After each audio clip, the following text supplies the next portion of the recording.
and specifically on the roles and interplay of implementing national targets and raising ambition. And there's going to be a report launched today, but we'll start with some housekeeping. So the webinar will be recorded and will be available through the Perspectives YouTube channel.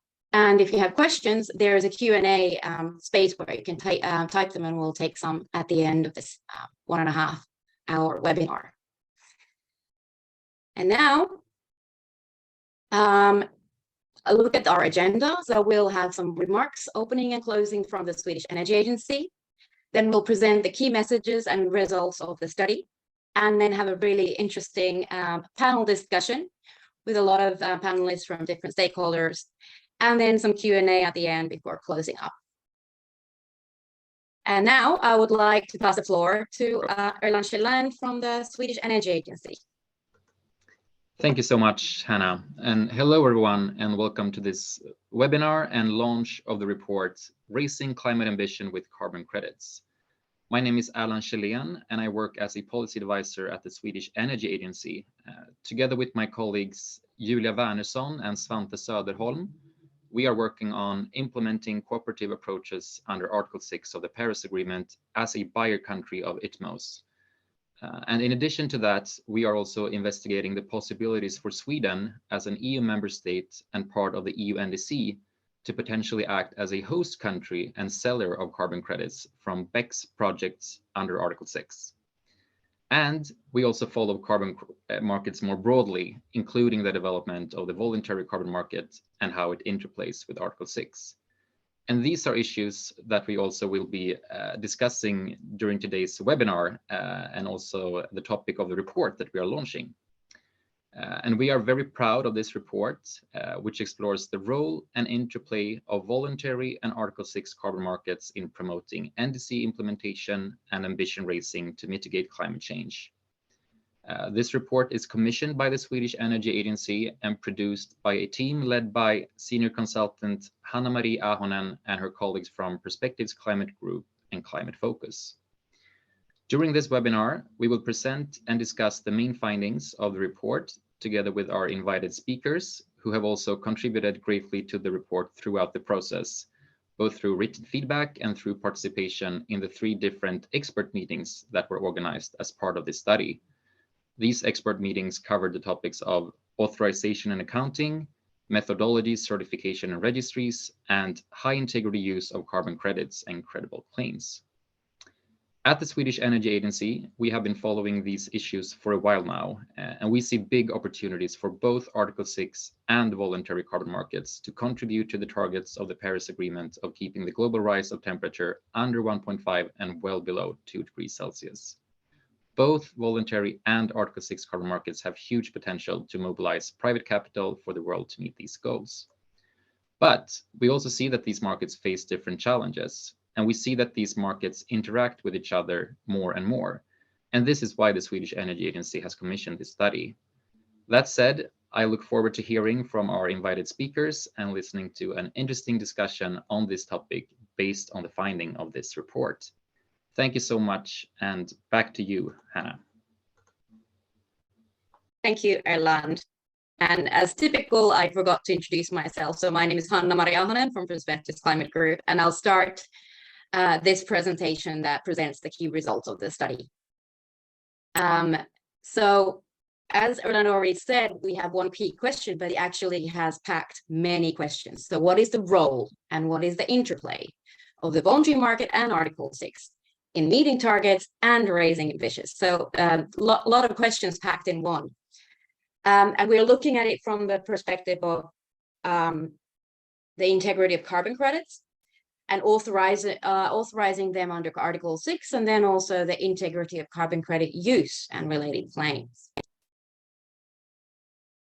And so starting with some key concepts and words so that we are speaking of the same thing. So mitigation outcome is a term that refers to both the emission reductions of greenhouse gases and the enhancement of carbon removals.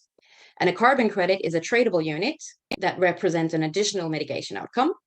And it's quantified against the baseline and expressed in tons of carbon dioxide equivalent issued by a carbon crediting program into a carbon registry.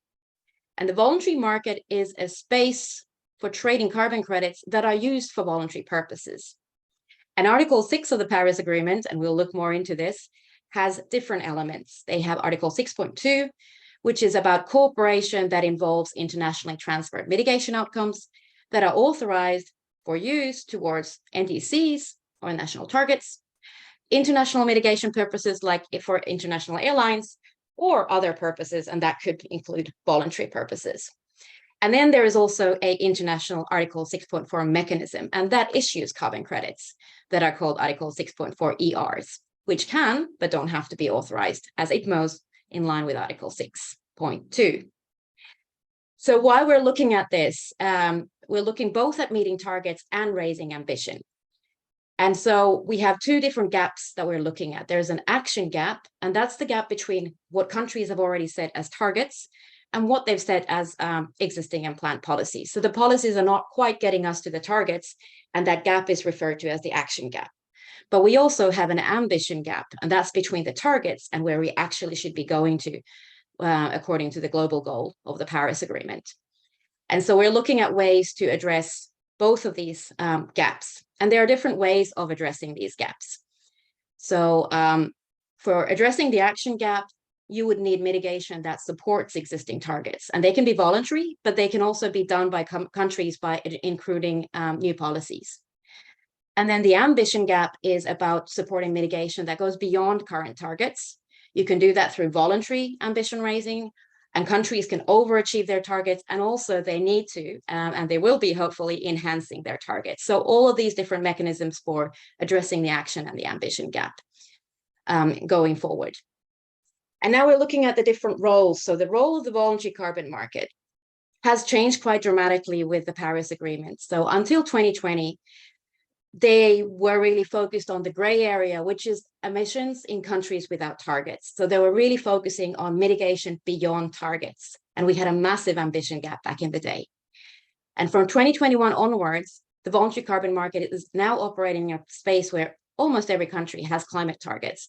So now the role could be still beyond national targets for action ambition gap, but also now a new role to help countries meet those targets in which the voluntary carbon market these days is operating. And then we have carbon crediting programs, and traditionally they were divided into voluntary and compliance. So some carbon crediting programs generated credits for the voluntary market, and then others generated them for the compliance market, so the Kyoto and the Paris. But actually, it's not that simple because some of the programs that were initially catering for the voluntary market also cater for the compliance markets. And the compliance carbon credits can also be used for voluntary purposes. And this is leading to some alignment and integration between the criteria between the different programs through the impacts from the different demand sources and the interplay between all of these. And that's why we don't refer to voluntary carbon crediting programs and compliance ones, but because we're talking about carbon crediting programs of different types. So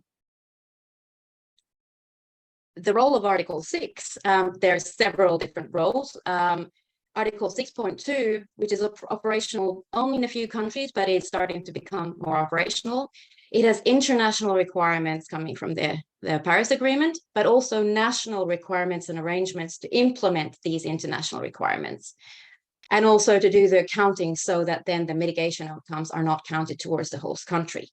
And there's tracking and recording and reporting of this information. Then they can also be bilateral and multilateral frameworks between different countries. And then what comes out of the Article 6.2 processes is an ICMO, and that can be used towards targets, other countries' targets, or for voluntary ambition raising. And the Article 6 mechanism is a carbon crediting program, but it's generating carbon credits that are in line with international criteria, and it's governed by an international supervisory body. And these credits can be authorized as ICMOs, but they don't have to be. And they can also be non-authorized mitigation contribution, A6.4 ERs, and they would contribute then to the host country's targets. So the key message about this role is that both voluntary carbon markets and Article 6 have roles in both supporting targets and raising ambition. And they do that by channeling public and private finance to additional mitigation. And the VCM typically in the Kyoto era focused on mitigation beyond national targets, addressing that massive ambition gap that we used to have. And in the Paris era, they have an extra task of also supporting mitigation towards national targets, but there's still space for also supporting mitigation beyond national targets because of the ambition gap that we still have left. And Article 6 has different roles as well. It can be authorizing ITMOs towards targets and also for voluntary purposes, and then non-authorized credits towards host countries' targets. So all of these different roles, and they also interplay with each other. And now I would pass on to my colleague, Juliana, to talk more about the interplay between these two. Yeah, thank you, Hannah. So we first looked at the integrity of carbon credits, and basically the minimum criteria for the environmental integrity of all carbon credits are well established. So they are based on over 2 decades of development and experience, especially in the context of the Kyoto Protocol's clean development mechanism. And according to these minimum criteria that you see here on the left-hand side, all carbon credits should represent real and additional GHG emission reductions or enhancements of removals that are monitored and reported against a valid and conservative baseline using robust methodologies, are independently verified, transparently tracked and recorded, and not double counted. Also, the risk of leakage and non-permanence must be addressed, and the activities should not cause environmental and social harm. So over the past 20 years, many carbon crediting programs issue carbon credits against mitigation outcomes that are deemed to meet these criteria. So now Article 6 of the Paris Agreement includes criteria that cover all of these minimum criteria, as well as some further Article 6 specific criteria. And to mention a few, so baselines must, for example, be set below business as usual, and carbon credit generation must be consistent with the Paris Agreement's long-term goals. Also, Article 6 criteria specifies that a contribution to national sustainable development objectives is required. And while Article 6.2 specifies more high-level criteria, the Article 6.4 mechanism points out more detailed criteria, like, for example, the principle of encouraging ambition over time. So next slide, please. The key messages we derived from looking at the integrity of credits are that all carbon credits should meet common minimum criteria that ensure environmental integrity and environmental and social integrity, regardless of how they are issued and used. And aligning carbon credits with Article 6 requirements can promote, but does not guarantee carbon credit integrity. Ultimately, this will depend on the interest also and the capacity of participating countries to ensure carbon credit quality under Article 6.2 cooperative approaches, and also on the success of the supervisory body to ensure carbon credit quality under the Article 6.4 mechanism. Next slide, please. What does this mean for the interplay? So regarding the interplay of the voluntary carbon market and Article 6, it can be said that carbon crediting under and outside the Article 6 draws on common experiences and international best practice. And while the outlined Article 6 specific criteria apply only to credits authorized under 6.2 and or issued under the 6.4 mechanism, there are private carbon crediting programs that strive to cater for Article 6. So now moving into authorization, carbon credits are suitable for different uses depending on, among other things, whether they are authorized by the host country. So authorization is a key step in cooperation under Article 6.2 of the Paris Agreement. And the host country authorization of mitigation outcomes turns them into so-called ITMOs, as already introduced by Hannah. And authorizing mitigation outcomes as ITMOs commits the country to complying with Article 6.2 rules, such as ensuring environmental integrity and transparency, promoting sustainable development, and applying robust accounting, including the avoidance of double counting through the application of corresponding adjustments to the emissions balance. So participating countries must have national arrangements in place for authorization and recording, tracking and reporting to ensure the compliance with these requirements. And important is also to mention that the authorization of mitigation outcomes commits the host country to not count the authorized mitigation outcomes towards its NDC, so its own national targets. Coming to the key messages on authorization. So as I just mentioned, authorization commits the host country to complying with Article 6.2 requirements.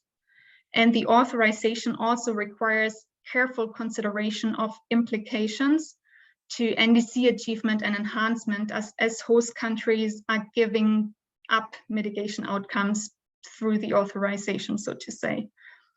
And on the interplay specifically, so ITMO authorized under Article 6 enable the voluntary carbon market to channel voluntary support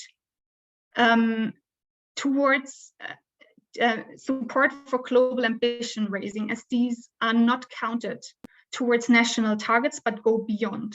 So this implies that the cancellation of ITMO is the main option for supporting ambition raising beyond national targets and for avoiding double claiming between national targets and voluntary offsetting claims.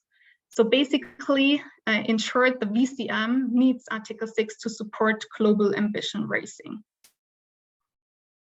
So many organizations use carbon credits to make claims about the organization, the product, or a service, and typical claims relating to the voluntary use of carbon credits include offsetting, carbon neutrality, climate neutrality, net zero, and mitigation contribution or impact contribution, so to say. And at the sub-global level, there are currently no universally accepted definitions for these claims, and they are understood and used also in different ways. There is international guidance on climate claims involving the voluntary use of carbon credits continues to evolve. So with the aim to enhance clarity, trustworthiness, and also the comparability of those claims.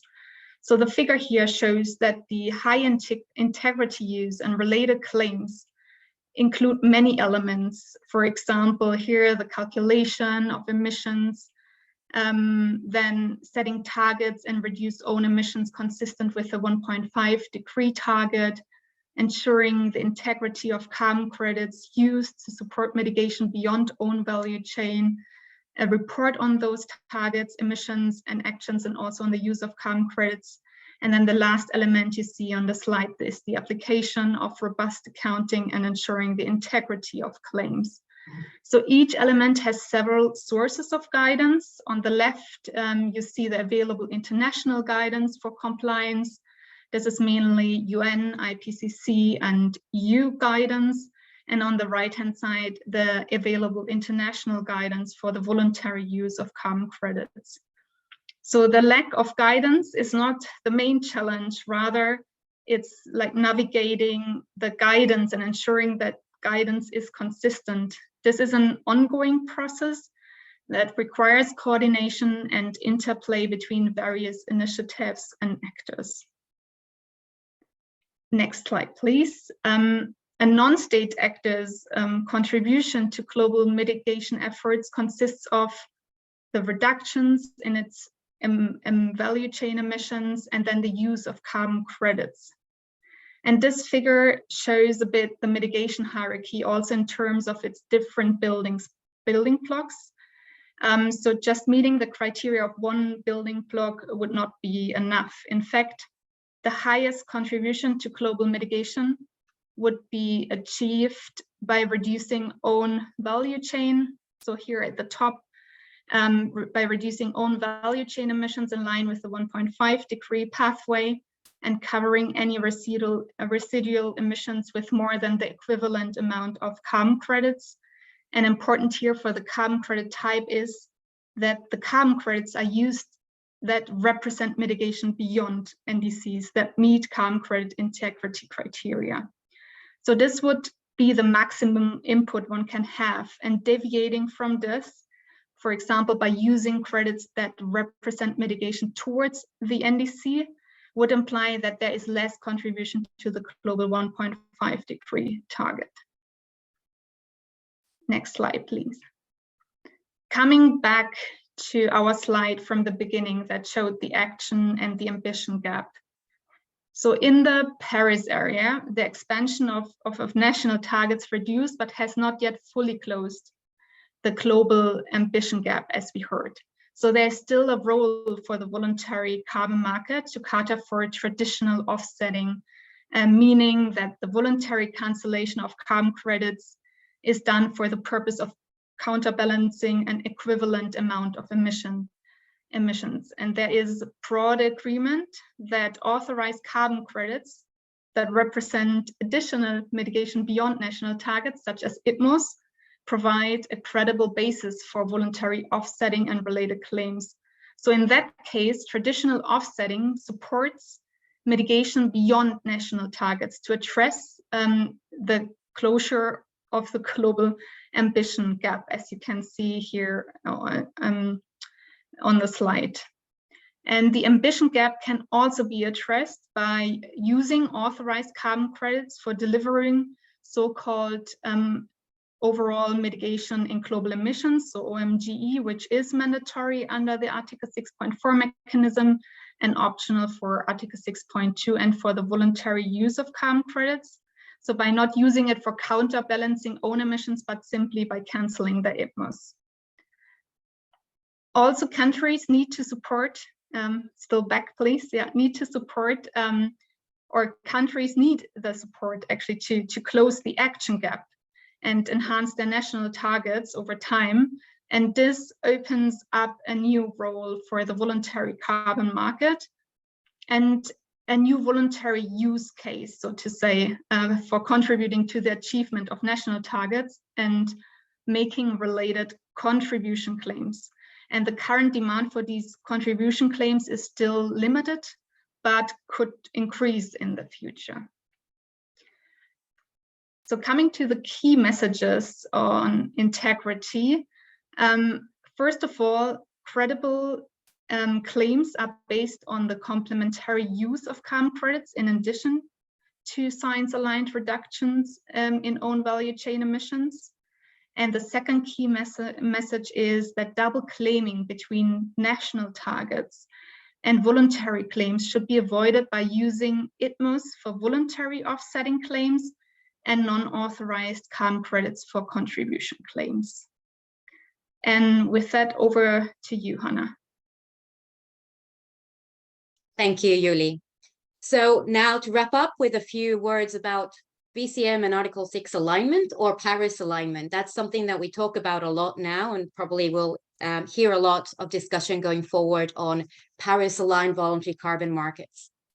And what we've found in the expert group meetings is that Paris alignment can be understood in different ways and it can manifest itself in various different ways. And there is a long list of things what Paris alignment can mean.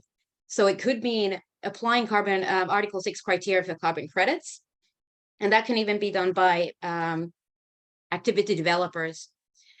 And then applying levies to support adaptation and or the overall mitigation in global emissions, which is mandatory under 6.4, optional under 6.2, and it could also be applied in the voluntary space to sort of mimic Article 6.4.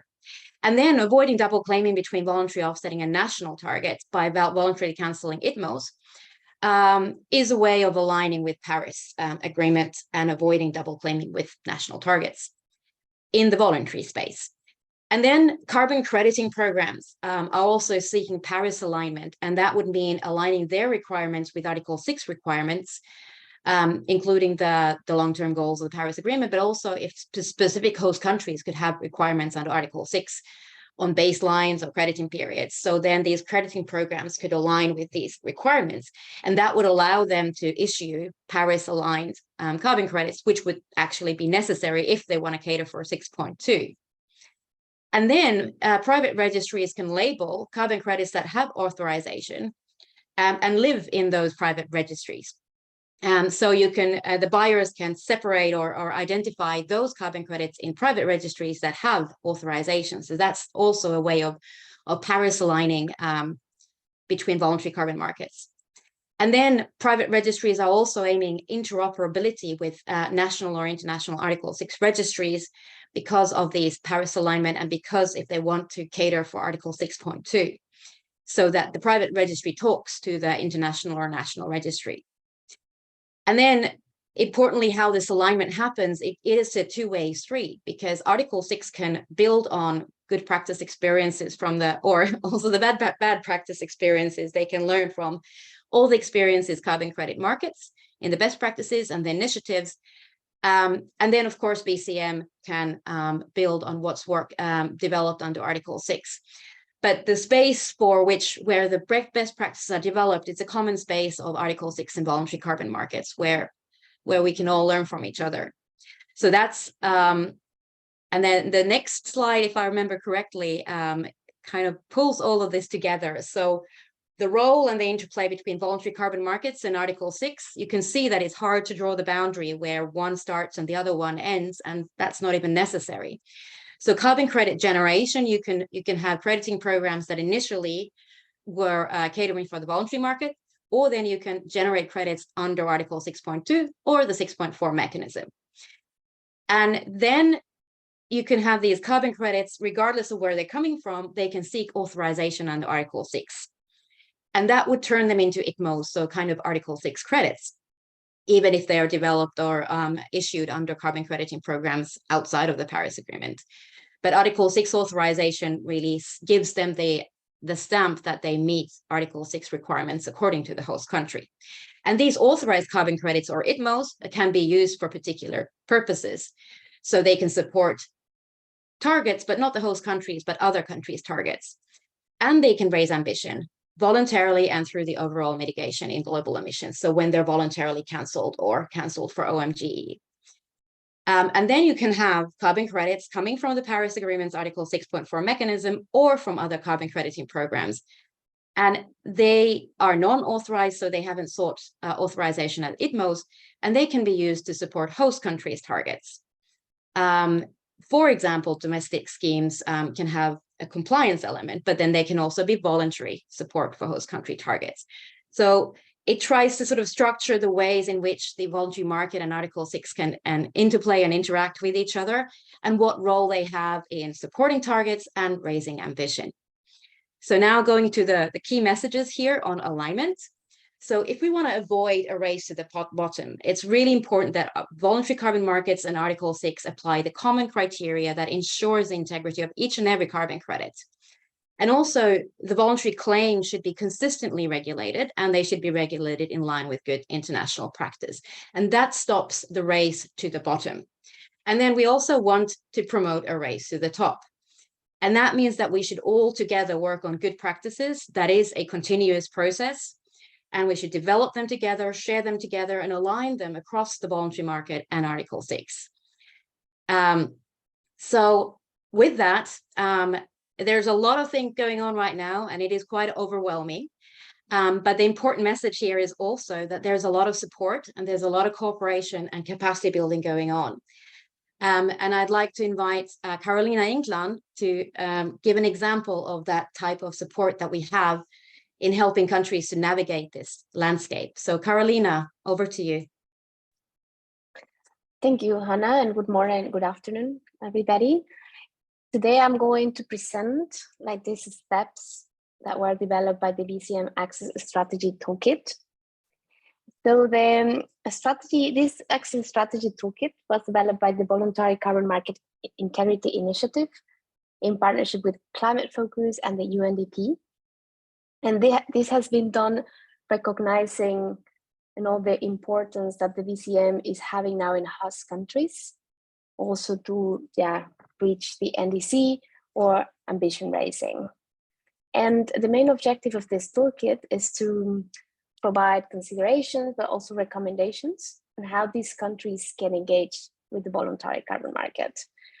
So one of the objectives is to, feel the needs of policymakers to understand how to engage in the VCM, what are the risks, what are the opportunities, and therefore it provides these 5 steps to inform and guide the decision making. So the first step, it's first that host countries need to decide if and when they want to engage with the voluntary carbon market. So this means that first they need to assess, what are the benefits, what are the risks, but also what are the opportunities of engaging with carbon markets. Host countries also need to know what type of projects are already occurring in their jurisdictions and what are all the relevant actors involved in this. And this could be, for example, to identify opportunities, for accessing direct investments into mitigation actions that the host country has already identified or prioritized.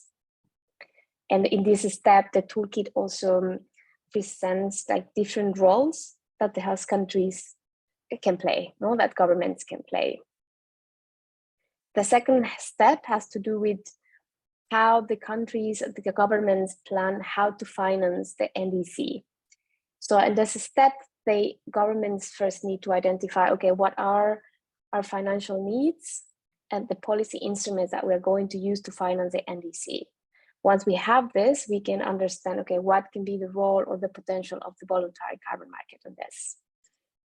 And by these, I can also think about, okay, how can we create an enabling investment environment? How can we provide more transparency around investments and even start thinking about the rules, for defining and approving, for example, Article 6 activities and any other barriers for investments. As a step 3, we have determining the role of carbon markets in achieving the NDC. So, and as a step, the toolkit shows, okay, how the countries can produce a financing strategy and how the voluntary carbon market, it can be rather the voluntary or compliance markets can contribute to the NDC. And in this step, the toolkit reflects on all of these that we have been discussing on how countries decide on approved mitigation activities and all of the authorization process and what this means also in terms of NDC achievement and the Article 6 of the Paris Agreement. And as a step 4, we have all the legal or institutional issues that countries need to consider to engage with the voluntary carbon market. And this step, for example, once a country has developed this financial strategy and decided that carbon markets and Article 6 are going to be part of the instruments that will finance the NDC, it also needs to consider and address all the regulatory implications behind it. And this requires also institutional coordination to ensure that there's an understanding across entities and that there's integration into the whole national legal framework. They also need to agree, for example, on the rules that they will adopt for approvals and authorizations of Article 6.2 or Article 6.4, what is going to happen with the corresponding adjustments, the reporting requirements and the safeguards and all of these different requirements that we have already mentioned. And finally, we have the step 5, which provides also recommendations and criteria of how can host country governments can ensure the high integrity of carbon market activities. And we have already discussed a lot about this, but the toolkit, what it says is, that when host governments have, an integrated carbon market strategy, they can align the activities in carbon markets also with national policies, implement carbon accounting rules, ensure high quality supply, but also use of carbon credits. And with this, governments can also provide or create, a supportive legal and policy framework that ensures that also other non-state actors use high integrity carbon credits. that's all on my side. Thank you very much, Carolina. And indeed, I encourage you to read the full report. It will be launched later today. And also this toolkit, because what we are able to discuss today is only touching the very surface and very high level key messages. There is a lot of detail that opens up these key messages, and also a lot of guidance to countries to do this in real life. And with that, we're actually going to be hearing from lots of people today who are working on this in their own field of work. So I would then invite the panel that we have here to introduce themselves, starting with Daniel. Hello, my name is Daniel, and I work for the Environmental Protection Agency of Ghana at the Carbon Market Office. Yeah, thank you. Great, thank you, Daniel. Yeah, go on. Am I supposed to proceed with my comments, or when we are done with the introduction? Yeah, sorry for being unclear. What we're going to do is have a very quick round to show who's in the panel. So telling who you are, and then also how voluntary carbon markets and Article 6 show up in your work. And then we'll have a second round where we have a few key messages from the study that you can all reflect on in more detail. So just a few words on how voluntary markets and Article 6 are relevant for your work. And I know they are very relevant indeed. Yeah, thank you very much. A couple of points. The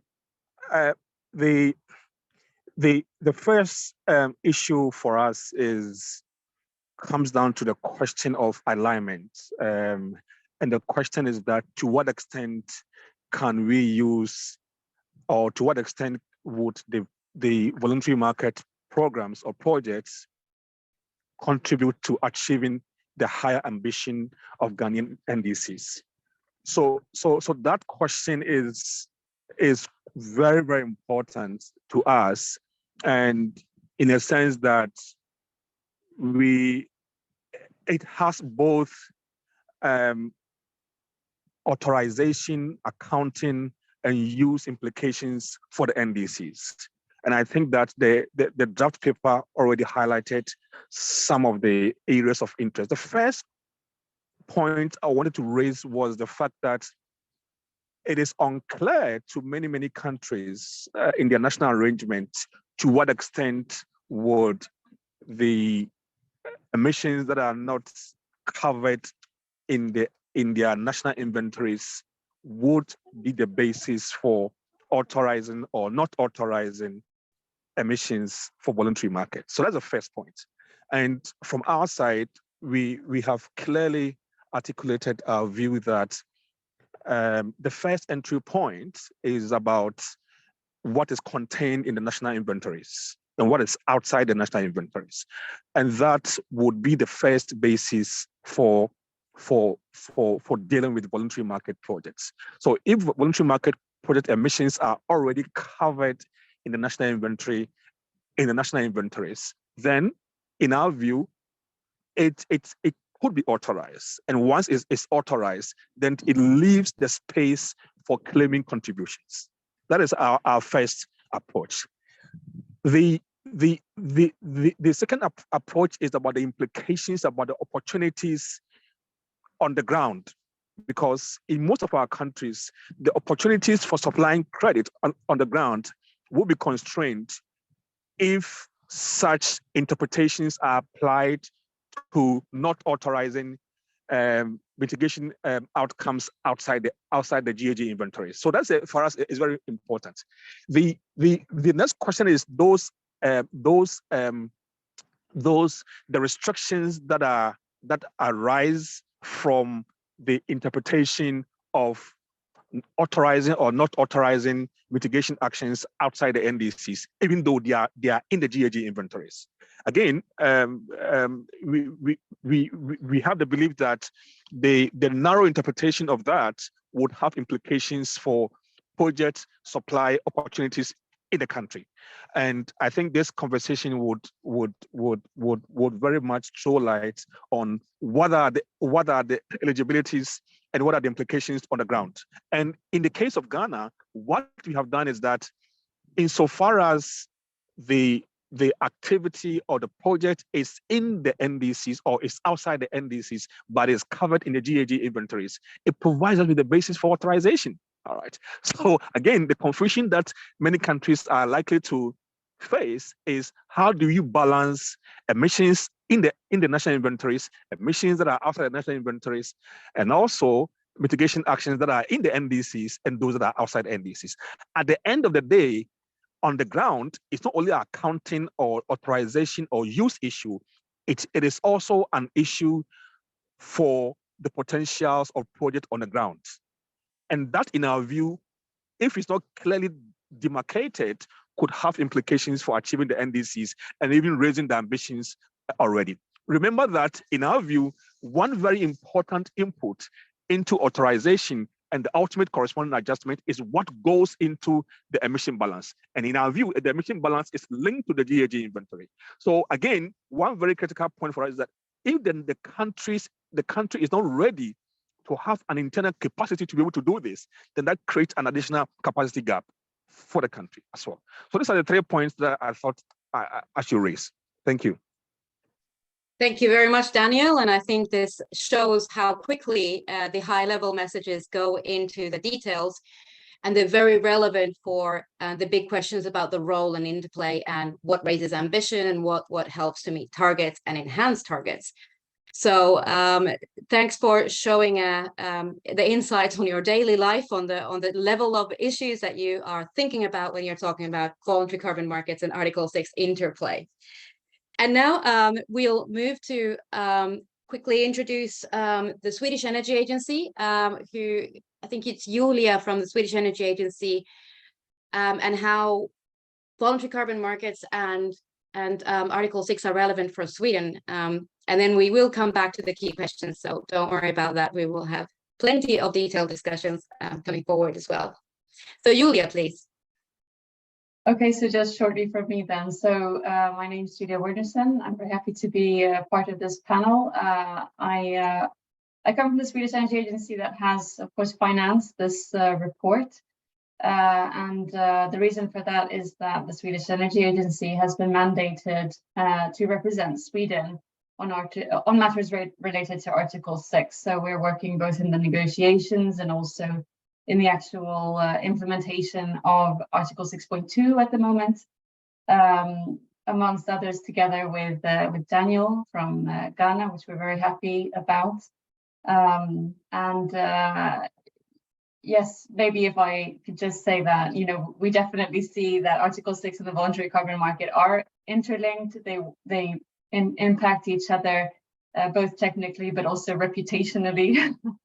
So I think it's very, very good that this report has been written now. So I think I'll stop there and then leave my comments for later then. Thank you.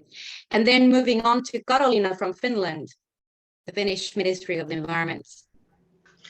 All right, thanks, Hannah, and good afternoon, everybody, from my side as well. So I'm Karolina. I work as a lawyer at the Environment Ministry of Finland in the climate unit, and I'm responsible for things that pertain to voluntary carbon markets, both on domestic level, EU level, and international level. And this is also very much where my intervention is going to come from later on.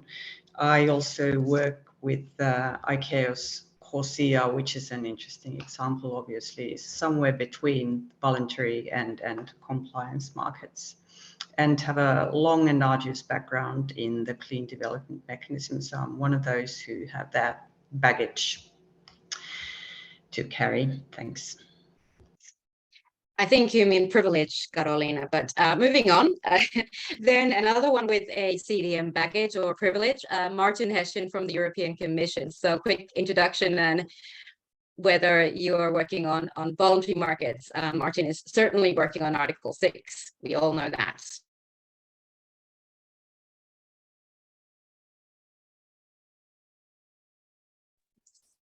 Mute. Hi, start again. I didn't unmute. Yeah. Yes. Rookie error. Hi, yeah, my name is Martin Heschen. I work in the European Commission and I'm a member of the EU team on Article 6 in the negotiations, but I'm also a member of the supervisory body of the Article 6 mechanism, and it's grappling with how to set standards on baselines and additionality and many other things for the future. And I think that the hope is that the 6.4 body will set a standard that might be applied elsewhere, but it's difficult. I could go on and on and on, but it's a brief introduction and maybe I'll get to go on and on later. Thank you, Martin. And we will come back to you, yes. And then Hugh, Salway from Gold Standard Foundation.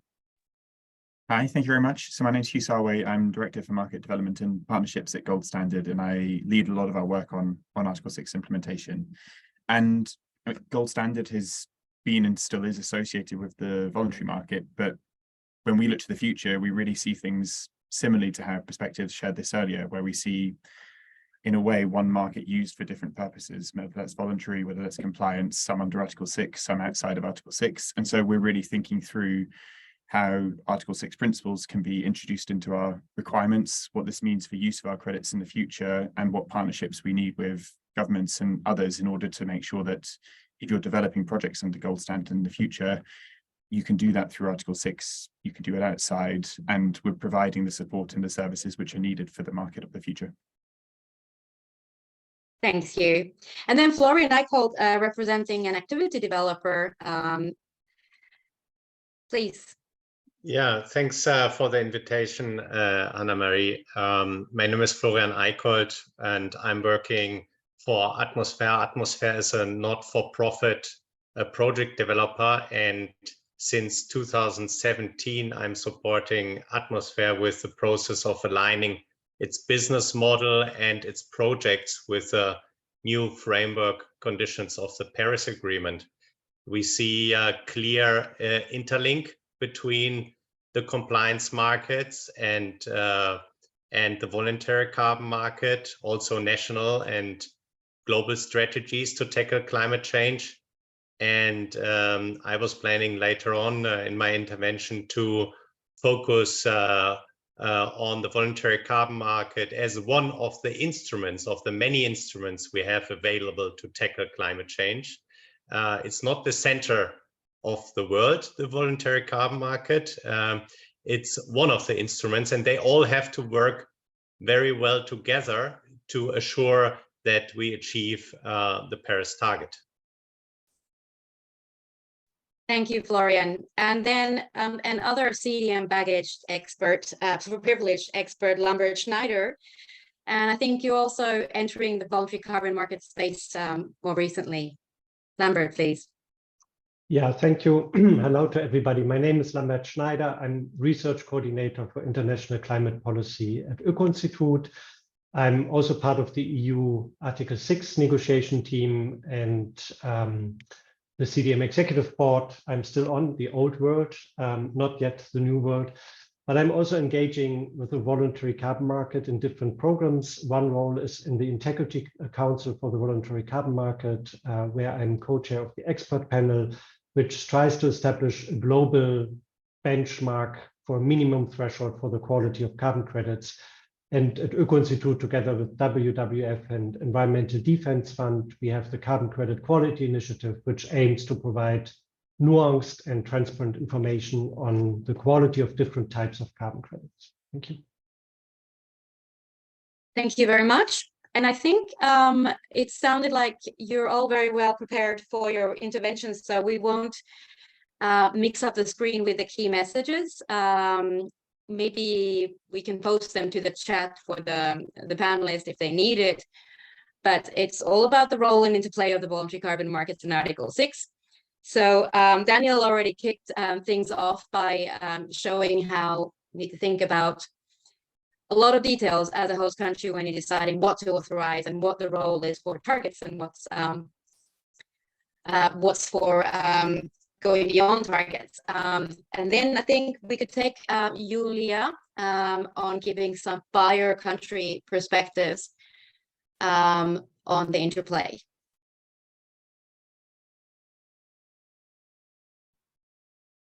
All right, thank you for letting me kick this off. So I just reflecting then, of course, from a buyer perspective, I think that the things that we've been thinking about quite a lot is that, you know, the Paris Agreement, and in particular Article 6, this really gives countries an entirely new possibility to engage in international carbon markets very directly and hands-on as well. And the Paris Agreement then also, of course, creates new demands on carbon credits. But from this, it's also clear to us that this will require strategies, this will require institutional frameworks, and we've already heard from Perspectives Group that, you know, this is what you also see.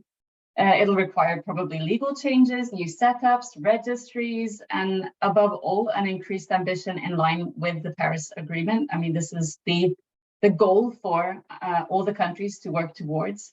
And I would say, you know, all of these things, the strategies, the frameworks, and so on, they're important for both the host party, but also the acquiring country. Sweden also needs to set things up in order to be able to engage in these markets. And, you know, it is important to remember this aspect of capacity building. The Paris Agreement does set up an entirely new setup, a power, so to speak, to engage in these markets, particularly from many potential host countries, and that there is going to be a need for capacity building in order to prepare many countries to engage properly and well in a strategic way with these markets. At the same time, we also need to create a lot of clarity to stakeholders so that they can understand the opportunities of Article 6, but also what their roles and responsibilities are. And from a buyer side, we do see that a lot of companies, they really need this clarity. They need to know how do we do the right thing? Because at the moment, companies find that they try to do the right thing, but then are punished for it because they weren't actually doing the right thing, because carbon markets is a bit of a mess. So that's definitely a problem. And I think that brings me also to this issue of alignment. And I think Daniel also kicked that off really nicely, where as I see it in the work that I'm doing, there's a heritage from the previous and also, you know, very much current international carbon markets. There are problems related to environmental integrity, regarding sustainable development contributions. This has created skepticism both on the buyer side and the seller side. And you know, we're working in this sort of atmosphere of lack of trust. And at the same time, we're having to create all of these new structures in order to make the markets happen at all. So one of the things that we're thinking a lot about is that it would probably be quite useful to have carbon credits aligned, so it doesn't create that much confusion as to what a credit is. Parallel systems might be confusing. And of course, this is still up in the air with the mitigation contribution unit that we've heard of now, many of us at least, that coming from the Paris Agreement, that does give space for the voluntary carbon market to join up to the Paris Agreement. But there is still, I mean, these rules aren't in place yet. It's still being negotiated. So yeah, those are my initial reflections on the alignment. I would also like to add a comment also on the key message related to authorization, because I think there's a lot of focus here on the host country, but as Sweden has understood the rules, and many other countries as well, but not all, is that the host country also has a role here in authorization. And this is also a balance of where does the responsibility lie in terms of, you know, what are we authorizing, what criteria do we set up? We don't want to be encroaching on the host country domains. We rather like to support the host country objectives. A good example here is sustainable development, where we want to be supporting the host country objectives when it comes to sustainable development contributions in the market. But how do we act as a responsible buyer here without, you know, going too much into what the host country would like? How do we also report to our government on sustainable development and gender, which is particularly important for Sweden? but then also support the host country in a good way with their objectives. So yeah, I think those would be my initial comments here on the key messages, and then I can pass it on to the next speaker. Yeah, thank you. It's really interesting to hear of all the questions that are rising. And indeed, when we were commissioned to do this study, luckily, we're not commissioned to answer the questions, just map the issues, because the discussions on the answers will go on for a long time. But it's very useful to map all these issues, and there's plenty of them. And I'm sure Carolina will just add to that list and also probably echo some of the things that you're wondering in Sweden next door. Carolina, please. Thank you. Indeed, I could recognize and and resonate with a lot of questions that Julia had just over there. Of course, Finland is in a slightly different position compared to Sweden because we are not currently in the market as a buyer. So my perspective is very much that of a small country with a degree of interest in the voluntary carbon market, but very much like a domestically focused interest, where the international aspect may sometimes feel a little bit far away. However, when we talk about alignment, I think we also need to talk about alignment of carbon markets and the integrity requirements on a domestic level, even if there never were really internationally recognized credits, or even if Article 6 was not in play, just to sort of convey the message that the environmental integrity is a matter of importance on no matter what level you work on. So yeah, on a national level, what we can do to promote market integrity is first we sign up to the minimum quality criteria that promote the integrity on the market. And on that front, we have decided to go with information guidance for the moment, and we have published a guide particularly to domestic Finnish stakeholders in the market, operators in the market, a guide on good practices for the voluntary carbon market. And I had to say that the guide has received slightly bifurcated reception. Some have found it really helpful that we sort of, give information about the minimum criteria and provide some recommendations and tools for the operators. Some seem completely baffled and surprised by the high level of demands that they feel these minimum criteria pose to the voluntary carbon market. Then there's the other level. We're an EU member state, so we can also promote market integrity with regard to those EU initiatives that will have an impact on the voluntary carbon market. And currently we are recognizing two that are in the co-decision. So one is, as I'm sure most of you know, the carbon removal certificates framework, which is currently being discussed. And also those initiatives that belong to the Empowering Consumers initiatives, so Unfair Commercial Practices Directive and the Green Claims Proposal. And of course, particularly when it comes to the Green Claims Proposal, I think it's really important to pay attention to its eventual transposition into national law, because that has to do with consumer legislation, which is not necessarily familiar with assessing climate-related claims, but the need clearly is very high and also, well, kind of should have been there already, but we're of course happy that the EU initiative has now come forth. There's the international level, and again, as part of EU, what we can do as Finland is try to have an impact on the EU positions and how the EU behaves in the international negotiations for Article 6 implementation, where Martin very much speaks with the EU voice there. Again, as an individual country, we can join various initiatives and declarations with other like-minded countries to promote the integrity of the markets. We have joined the San Jose Declaration, and there are others either moving about or going around. So this is sort of, this is where we're at. And of course, there are finally our own actions as either as a buyer or a seller, or indeed as a regulator. And this is where we come to the authorizations. Finland is currently not a buyer of Itmos. We're not a seller of Itmos, though I'm sure that we have some operators who wish that eventually we could be one.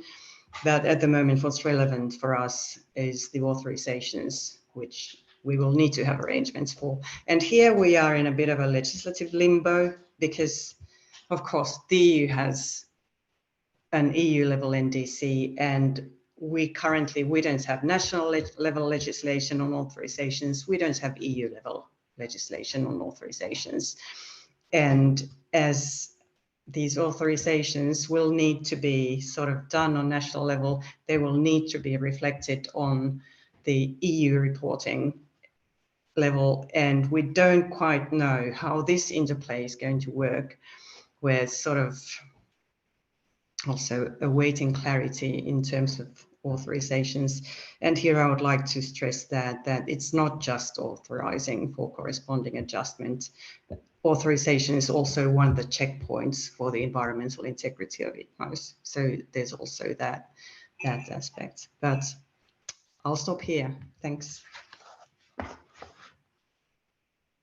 Thank you, Karolina. And indeed, we were writing some of the things that you were mentioning about the EU level in also the report. So if you're interested, you can see that, but it was not an easy part to write, say that much. And maybe Martin, you can shed some light on what's going on in the EU, especially this sort of interplay between the voluntary carbon market and Article 6 as well, of course. Well, I will try, but that's a vast agenda. So let me start, and I can probably do some things in summary, but not everything that's been covered. And well, I mean, where to start? The first thing is, I mean, I hear from the practitioners and those that are involved that there's a lot of uncertainty out there in terms of standards, and I think I would agree there are. But my observation is that the whole area of offsetting, voluntary offsetting or compliance offsetting is very contested. And sometimes in the debates that are out there in the newspapers or elsewhere, there's a lot more heat than light. So first of all, really welcome the paper as being more light than heat, because I think it's needed.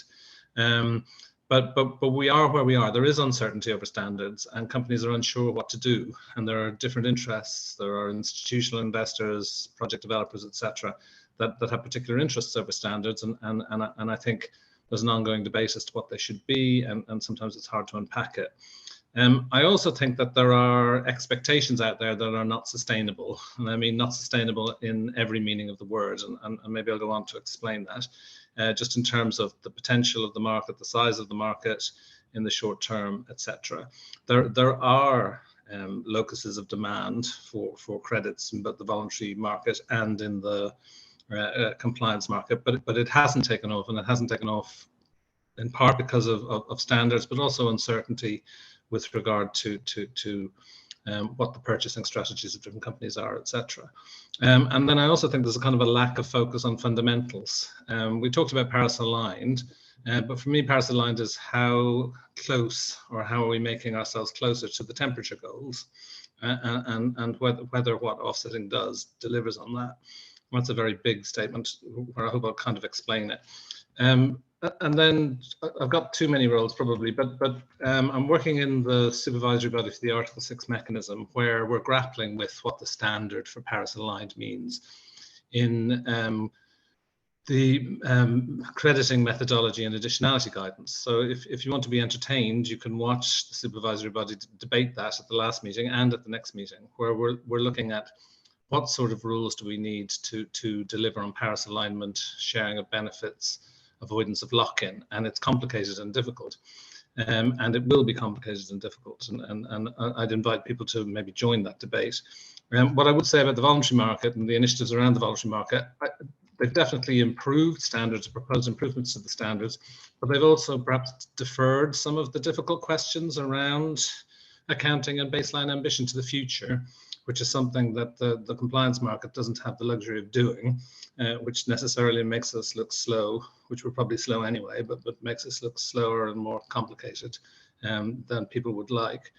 I do think this difference between an offset claim and a contribution claim is one answer to some of the binding or difficult issues to do with questions around accounting and adjustment, but I don't think it's necessarily the full answer, and we need to see where the market goes in terms of what is the market for contributions versus offsets. I think they have fundamentally different interests. I won't go on about the public skepticism, which I meant to a little bit more, but I do think in terms of the ambition and Paris alignment, I think there needs to be razor focus on the ambition gap and the action gap that you mentioned, and where we set expectations with terms to crediting levels and additionality. Globally, we've got about 50 gigatons of emissions at the moment, and under NDCs, they look set to stay at around 50 gigatons, so they're flat. And we know that they're meant to be half that, 25 gigatons. So that's the scale of the challenge. And one has to look at the levels of demand and prices that are out there and ask whether we're realistic in saying that we're going to move from 50 to 25 gigatons based on contribution claims. I would just throw that out there as a challenge. I mean, the difficulty is that our budget is far less than 500 gigatons, right? So if we have 50 gigatons for the next 10 years, we have definitely used up our 1.5 budget, and that's the where we are. So it's really, really important if carbon markets make the claim they're going to close the gap or go beyond the gap, that it's done on the basis of really firm rules and clear rules. I'll mention one thing that's not much discussed, but the question of avoidance and conservation credits, which are prominent in some voluntary standards. They're not emissions reductions or removals, but stocks. And that's 1,200 gigatons, way out of budget and can't be included, but we don't seem to have clarity on that in some standards at least. I don't want to go on forever, but the issue of the crediting levels and additionality are important. I observe that we talk about we need to be below business as usual or beyond targets. Well, that's the real issue. Where do we set our expectations with regard to below business as usual? Is it at the target level? Because we know the target level is twice as much as where we need to be, or is it beyond that? And then where do we find the reference point for that? There's then also the question of the division of responsibility, risks and liabilities between buyers and sellers. A buyer will get a benefit provided there's an authorization and an adjustment, but a seller has to figure out how they're going to manage that adjustment. And we heard from Daniel from Ghana, what if it's not in your inventory? But perhaps more fundamentally, what if you're storing up only the more expensive abatement to meet your future targets? And these are kind of real practical questions, which I think we in the EU have been trying to, one, illustrate, and two, help developing countries, support developing countries in making the sorts of assessments that would allow them to make an authorization and adjustment confidently. And we have a project on that. I'll then just stop on the internal EU stuff, which is difficult to understand. I think they mentioned the CRC, which is not of its nature an offsetting system. It's a certification system. One of the uses is potentially offsetting. I think we've got three pieces of legislation that are starting to grapple with the voluntary market. One is the corporate social reporting, which is trying to make transparent what companies are claiming and what is backing up those claims, both in terms of emission reduction and use of credits. We've then got the consumer empowerment strand, which is looking at claims with relation to goods and services and asking, what can you say when you say that you are climate neutral or carbon neutral or net zero? And we also have this green claims directive, which would propose to regulate not only the claims of companies, but the claims of offsets. So there's a framework emerging. I wouldn't say that it's there, obviously, yet, but there's a debate to be had about how we do it. And then I would say, just from the debates that we're having internally, the problem that this market has is both political and technical, right? We've seen from European Parliament debates and outside that there are many who think there should be no offsetting at all because they don't trust the concept at all. There are those that are saying that offsetting is for hard to abate emissions, but we have difficulty in terms of determining how hard is hard for the buyer. And then there's the question of the quality of the offset. And what determines that isn't to me, very clear. There's a lot of interpretations of Paris alignment that aren't really razor focused on that question of ambition and what beyond BAU means, what lock-in means, what projects are out, to be frank, what are not transformative or what leads to lock-in, and what crediting levels are sustainable, given that we expect every country to go forward with more ambition in the future. So there's my speech. Thank you very much. This was like a mini version of our study, trying to cover all these different aspects. And very importantly, thanks for raising this issue of the ambition context. That really sort of brings a new layer into all of these discussions. But yes, moving on, Hugh, what are your thoughts on all of these issues, or any that you'll focus on? I'll try to focus on some for the interest of time. I mean, so just to say a little bit more about why this matters for the gold standard. So we have projects which are being developed for use by voluntary buyers, so companies who are looking to use credits, who want to purchase credits which are correspondingly adjusted under Article 6 because of the claims discussions that we've had from perspectives before and have been in the discussion for several years, and Gold Standard has been talking about. So we have voluntary buyers who are interested in, they don't necessarily understand all of Article 6, but they know that this is something which is important for making a certain type of claim. We are one of the standards which is recognized under CORSIA, and for CORSIA, for phase 1 and going forward, adjustments is an important part. So credits will need to be adjusted by the host country so that they're not double counted between NDCs and between CORSIA. And then we're starting to have partnerships with governments as well. So we have a memorandum of understanding with the government of Singapore, where Gold Standard is one of the recognized standards for their carbon tax, and Article 6 units can be used under the Singapore carbon tax. And we have a partnership with Sweden as well. And so we have these different use cases across what you may consider compliance and what you may consider voluntary, but all of them really Article 6 under Gold Standard. And so we're really focused on this question of what does it mean to prepare to enable that under Gold Standard, and that question which Martin was trying to answer there of what does alignment mean as well. And the point which was made in the study about common criteria really seems like a no-brainer. It would feel very strange for us to go out and try to justify that we have a different level of quality credit for the voluntary carbon market versus for Article 6. I don't see how we could say these are both credits, but one is high quality than the other. Like, you really do need to have the same criteria regardless of the use of the credit. That doesn't necessarily mean that you have the same types of projects between the two. And you talked about that earlier when we talked about the action and ambition gap. The hope is that countries, when they're looking to authorize credits from projects under Article 6, are thinking about what represents higher hanging fruit and what takes them beyond their NDC. And so it may be you have different projects within them, but the core criteria which sit beneath these needs to be the same. And there's a lot of work which we've been doing over our whole existence as Gold Standard over 20 years to try to raise the bar in how you manage a standard and the requirements which we have. But now in this new world, we really look two ways for what best practice looks like in the future of carbon markets. One way is to Article 6 and the work which Martin was talking about earlier under Article 6.4. And once we do have that understanding from Article 6.4 in terms of what baseline approaches look like there, what methodological principles look like under Article 6.4, we want to look at how those can be adopted into Gold Standard in the same way that we've ran in the past working with the CDM. And then similarly, we look to the ICVCM and we look to make sure that we are aligned with the principles under the Integrity Council for the voluntary carbon market. So as a standard in the middle, we see both of these as principles and benchmarks that we want to meet, and in some places we hope achieve and go beyond as well. I think on this question of alignment, there's two other points that I wanted to make. So one is, I do think it's important to not always think when you're looking at these two, Article 6 equals good and VCM equals bad on some of these questions around quality, for two reasons. Firstly, there is a real spectrum on both. We know that there's a spectrum of quality in the voluntary carbon market. We hope that we are kind of near the top of that, but we know there are others further down as well.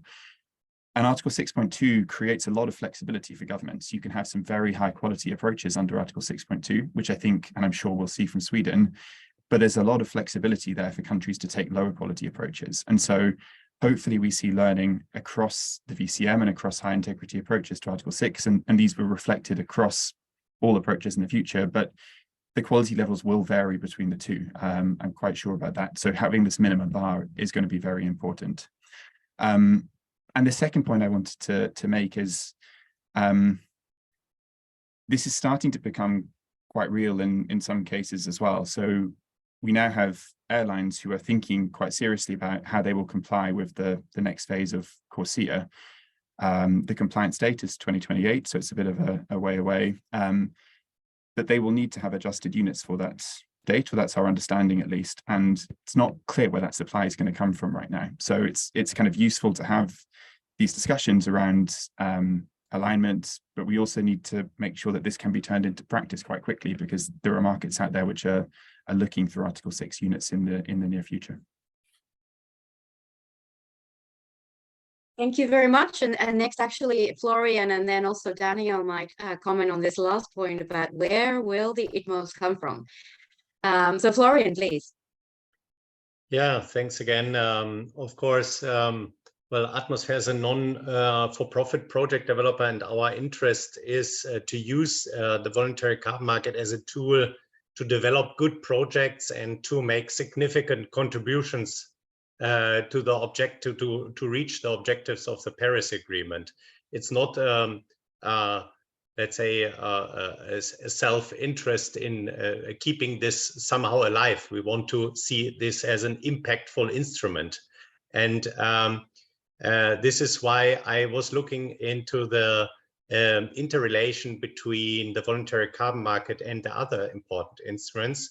The voluntary carbon market builds on trust, and this trust builds on integrity and on responsible use of the voluntary carbon market, which is, however, only the voluntary carbon market one small tool in the landscape of very important instruments and processes that must all work together to win the fight against climate change. And one of the most important instruments are national climate policies and the Paris process to enter into a dynamic of updating NDCs towards more economic-wide ambition, implementation of policy reforms, and national and multilateral level climate action that makes real progress on the transformation of the economies. So in this sense, there is now, I think, the opportunity to turn the voluntary carbon market into a double driver of ambition, lifting it from an instrument of a zero-sum game as it was designed during the Kyoto era, following the blueprint of the CDM, up to a tool that realizes mitigation outcomes on top of what is achieved through the NDCs. And this goes with the voluntary cancellation of correspondingly adjusted units. But in addition to that, and here's, I think, the main point I want to make, it can also drive the Paris dynamic of countries updating the NDCs to get on track with the Paris target. The ambition level of host countries matters here. Units generated in ambitious countries will have a higher value in the market because the risk of hot air is minimized.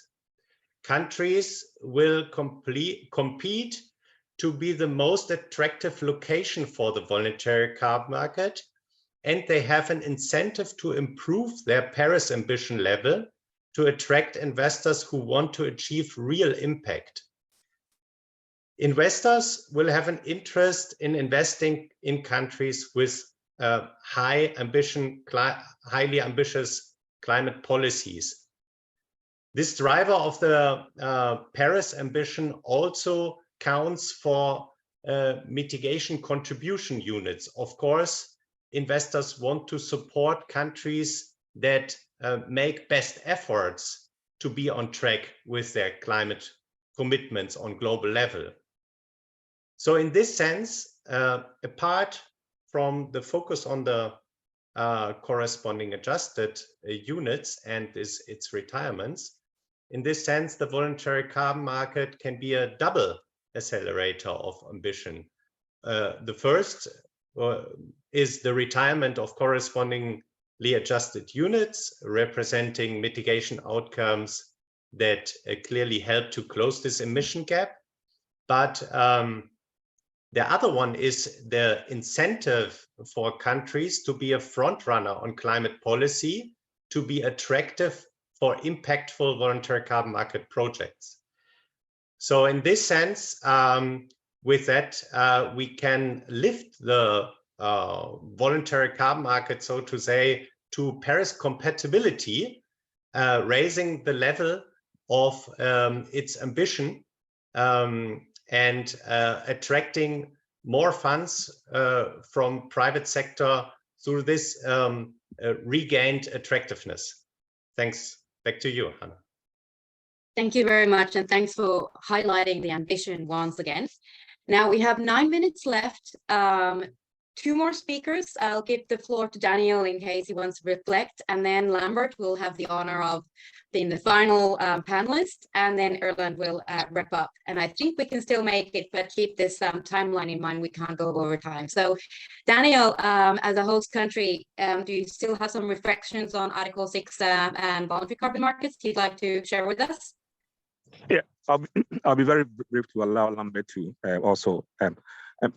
My main message is that the attempt to, or the effort to interpret ambition, the minimum ambition of voluntary market investment as over and above the NDCs can have serious implications for the developing countries achieving their NDCs.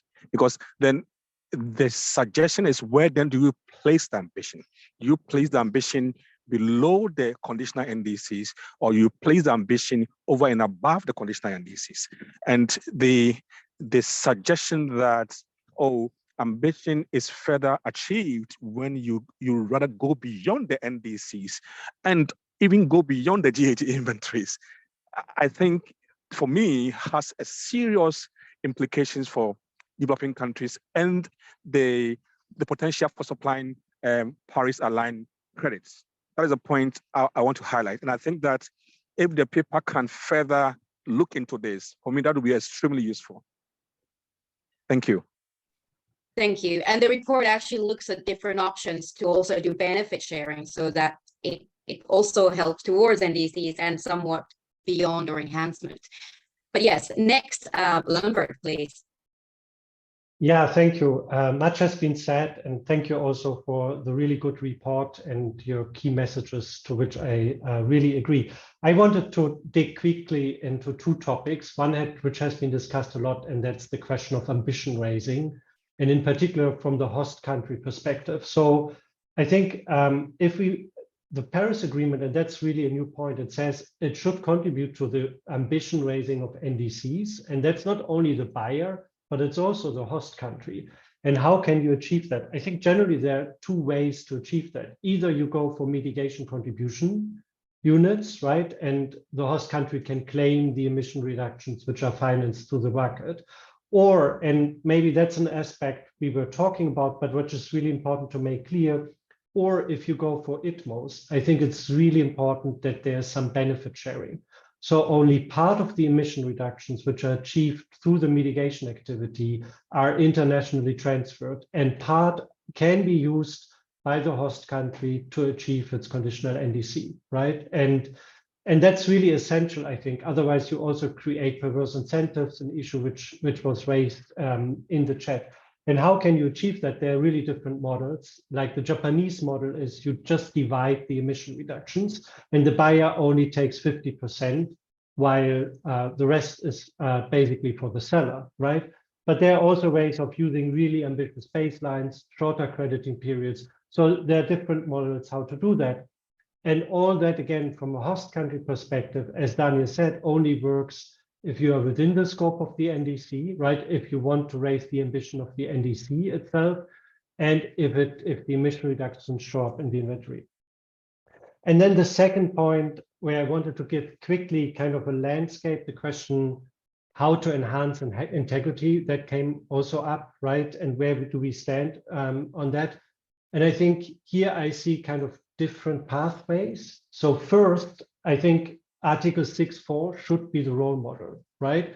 But from what we currently see, that's not yet set in stone. So if we look to some of the documents prepared for the supervisory body, if you listen to the discussions, it's not yet clear whether we will have this high ambition from this new mechanism. But I think it's really important, as you said, other standards like the gold standard may look to that as a role model and then adapt these rules. So it's really important that these rules are Paris aligned and ambitious.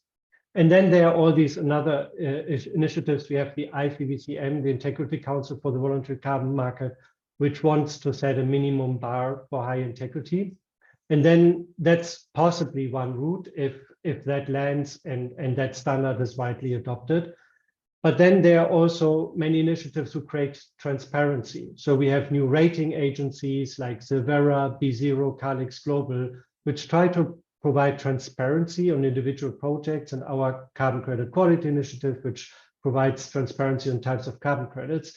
And I think that work is also important to provide transparency on the risks and weaknesses of different projects and credit types. And so I think the three factors together hopefully will enhance quality, like the role model of the 6.4 body, the ICVCM as an international minimal threshold, and then various initiatives who want to create more transparency on integrity. Thank you. Thank you very much, Lambert. And we are perfectly on time. And actually, we don't have time for questions, but I've been hearing that the interventions are addressing quite a few questions that came through. And then some of the questions will be answered by reading our report. So I recommend you read that. And then the question about whether this recording is going to be available, yes, it will be published on our YouTube channel, the Perspectives Climate Group YouTube channel. And now I will pass on to Erland to close this webinar. Thank you. And thank you so much for all the panelists. This was extremely interesting to listen to. Thank you, Hannah. And on behalf of the Swedish Energy Agency, I would like to thank everyone for joining this webinar and listening. And I want to, of course, also thank our invited speaker for such an interesting discussion here today. And also thank to everyone who contributed to this study during the process of writing the report, providing written input and participating in the expert meetings that were organized as part of this study. We really appreciate your dedication and are so grateful for that you take your time to make this report so great, because it really is, if I may say so myself. And I think this report is very timely and topical, and I hope and believe that it can help stakeholders of carbon and climate finance to navigate both the opportunities and challenges in the complex landscape of an interplay of Article 6 and voluntary carbon markets. Hopefully it can provide some much needed guidance and help carbon markets promoting raised ambition and climate action.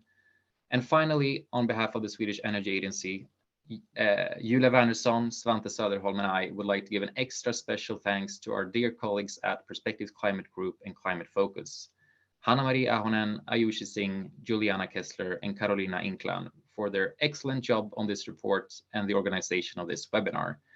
We are very impressed with the report and what you have accomplished. Once again, thank you to all our invited speakers, and thank you to everyone for attending this webinar.